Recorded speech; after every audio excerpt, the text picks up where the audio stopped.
simulasi kali ya, Iya. hitung-hitungan. Kalau mau memutuskan untuk investasi yang mungkin lebih safe atau yang mungkin lebih agresif, kira-kira gimana? Dan dibandingkan dengan, yaitu balik lagi, kalau Iya. kita akhirnya beli properti. Silakan Mas Robertus. Kalau misalnya keadaan sekarang kan pasar lagi nggak menentu ya, lagi banyak ketidakpastian, mungkin kita bisa memilih investasi yang sifatnya konservatif. Artinya akan lebih banyak di sini porsi untuk investasi yang lebih stabil. Misalnya kita mungkin obligasi, kemudian bisa ke deposito, kemudian ke emas, dan akhirnya saham. Saham mungkin bisa, tapi cenderung yang sifatnya itu blue chip atau saham-saham big caps.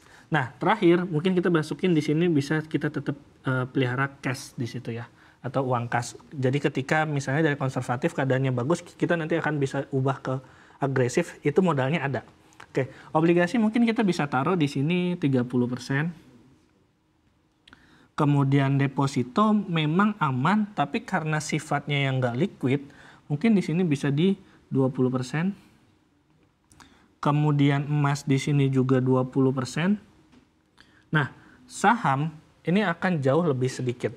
Mungkin bisa di angka 15%. 15% dengan asumsi bahwa kalau misalnya kemudian sekarang sahamnya ini lagi turun, itu kita bisa ambil murah. Nah, di situ mungkin kita bisa investasi di sana secara bertahap. Nah, baru sisanya adalah di cash. Nah, cash atau ini bisa menjadi salah satu senjata kita.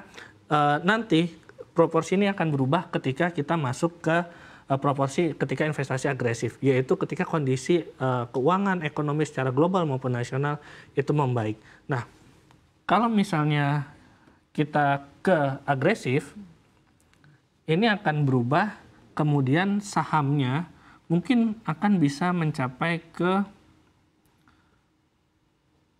40% atau bahkan mungkin bisa 50%.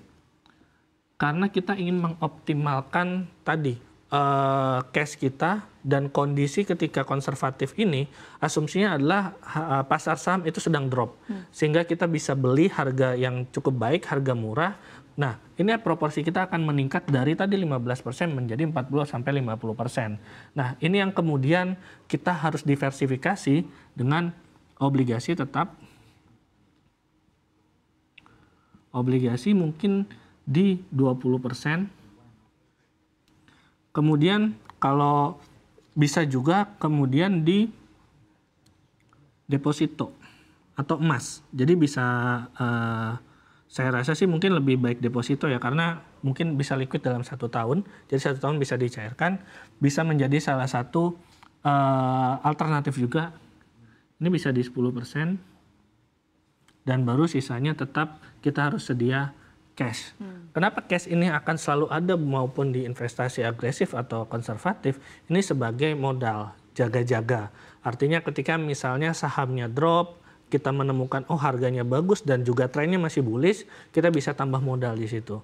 Tanpa harus menjual obligasi atau deposito. Saya rasa proporsi ini bisa kita lakukan dan cukup ideal ketika kondisi di dua hal tersebut. Jadi ketika konservatif adalah kondisi ketika pasarnya tidak sehat, pasarnya penuh dengan ketidakpastian, kita harus intinya memiliki proporsi investasi yang lebih stabil, lebih banyak dibandingkan investasi yang berisiko. Namun ketika itu sudah berbalik menjadi agresif, mungkin kita bisa juga lebih agresif di investasi yang berisikonya tinggi dibandingkan investasi yang memiliki tingkat risiko moderat atau konservatif seperti obligasi dan deposito. Dan saya rasa peran kas ini tetap penting untuk menjaga kestabilan portfolio kita, menjadi bumper ketika nanti ada harga yang bagus atau instrumen investasi yang bagus, kita masih punya modal untuk kita chip in. Berarti prinsip utamanya sebenarnya diversifikasi tetap sama, kemudian instrumen investasinya juga sebenarnya tetap sama, tapi komposisinya ini yang akhirnya disesuaikan apakah kondisi ekonomi lagi baik